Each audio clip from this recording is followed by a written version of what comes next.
We're going to start off with the Minnesota Twins. 2019 win total set by Vegas was at 84. They finished with 101 wins. Pathag says that they should have won 97. 101 wins last year, Sean. What is your projection for them as the Westgate has them at 91.5 right now?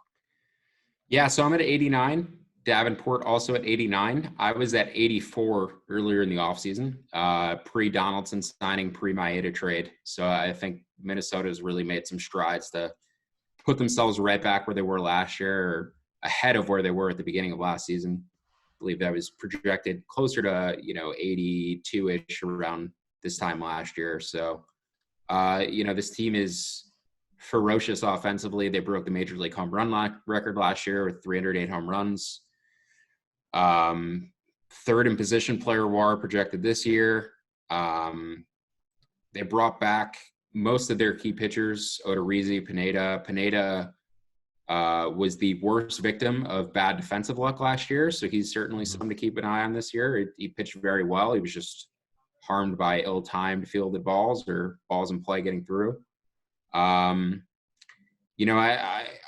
really interested amongst this group of power hitters that they have with Donaldson and Sano and Rosario and Kepler. They have Luis Arias, who led the major leagues technically in batting average last year. He hit, I believe, 335, didn't qualify for the batting title. But he struck out 29 times and walked 36 times, which you do not see.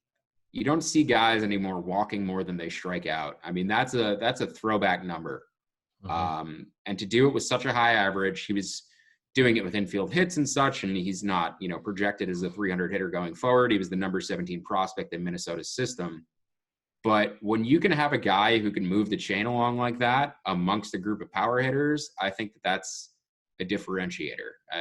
Having a DJ LeMahieu amongst the Yankees lineup who can put the bat on the ball and drive runners in, like, everybody's so one-dimensional now in 2020. I think having those guys who could extend the lineup and pass the baton and keep the rally going are important. So Arias's development is something I'm going to be really keeping a close eye on this year. Yeah, I agree. The offense on this team is one of the best in the league by far. Last year, the Twins finished first in ISO. They were second in WRC plus, and that was against lefties in 2019. Then they add in Josh Donaldson. And if there's one, I think you and I were having a conversation pre-pod about, who's going to hit the most home runs on this team. And I love Mitch Garver. I mean, he moved from a defensive standpoint, Mitch Garver catching, he moved from 54th in 2018 to 33rd in 2019 in framing, or what we call turning non-swinging strikes into called strikes in the shadow zone. So, if you can frame a pitch and get your pitcher some more strikeouts and more strikes, that's going to be beneficial to the entire team. And Mitch Garver, a 33rd isn't the best in the world, but a bump up almost over 20 spots says that, there could be even more improvement for Garver as a framer. And he hits a ton of home runs, so he's big for them. But there are a number of players on this team that can jack the ball between, Nelson Cruz, Josh Donaldson, Rosario, Garver, Miguel Sano, Max Kepler. Sean, who's going to win the home run title off this team? So I have bets on Sano at 100-1 and Nelly at 80-1. I think those are both really viable bets. I'm concerned now about Sano maybe getting playing time taken away or being too low in the lineup. It looks like they have him slotted 8th. He hit like all of his home runs in 4 months last year. So if you prorate that out over a full season, you're talking about a 55 home run guy. It's been consistency with him. He seems to have made the leap last year, but Cruz has been the rock solid, lock for 35, 40 home runs every year type of guy. So I can't disagree with that at all. I bet both. If I have to pick one, I'll say Sano just because of the upside, but I can't disagree with your pick. Yeah, I'm going to go with Nelson Cruz on you. I mean, he's just so consistent every year. People just knock on him for being, for his age, but I think that kind of plays into the number that you can get on him winning the home run title, not just for this team, but I think in general in Major League Baseball, I think Nelson Cruz is worth a home run title here. What do we see from a pitching perspective with this team? Are they going to be able – I feel the AL Central is similar to what we saw with the NL Central last year, where all the teams collectively were much better. Now, I'm not going to sit here and rant and rave about the Royals and the Tigers, but there are 3 teams in this division that should finish over 500. How does the Minnesota Twins pitching staff stack up against that? Yeah, so I guess I would put them 2 out of 3. I would probably put the Indians and then the Twins and then the White Sox in order if you're just ranking by pitching staffs. Um, Barrios, Barrios is a guy that everybody loves and he's fun to watch, and I'm a big fan of his as well. But he doesn't rate as well by performance metrics as you would expect him to for a guy who's featured as the top of the rotation guy. He's probably closer to a number 2 or number 3 starter than he is an ace. Then behind him, Maeda, I think, was a huge addition for them. Maeda is pretty rock solid, gives you 150 innings of, like a 3.5 ERA every year, somewhere around there. So Maeda was a big pickup, and I think that certainly bumped their projection up a little bit. Odorizzi improved his fastball last year. I think, like Lynn, he's a guy who optimized himself, improved his fastball, so he's kind of at a new level.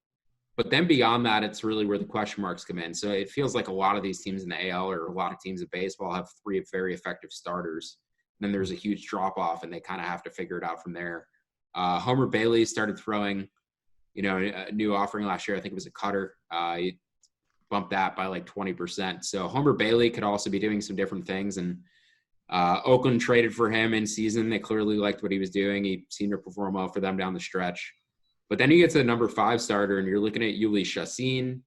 You're looking at, guys who they ran out there last year who didn't have much success. So it's a steep drop-off. Like most teams, once you run out of 1 or 2 starters, the number 6, number 7 guys are going to be particularly terrifying. Other teams, that's not the case. Teams like the Rays who just have tons of depth. So, if they sustain an injury to somebody like Barrios, Maeda is not going to give them 200 innings. They're going to have to manufacture innings there.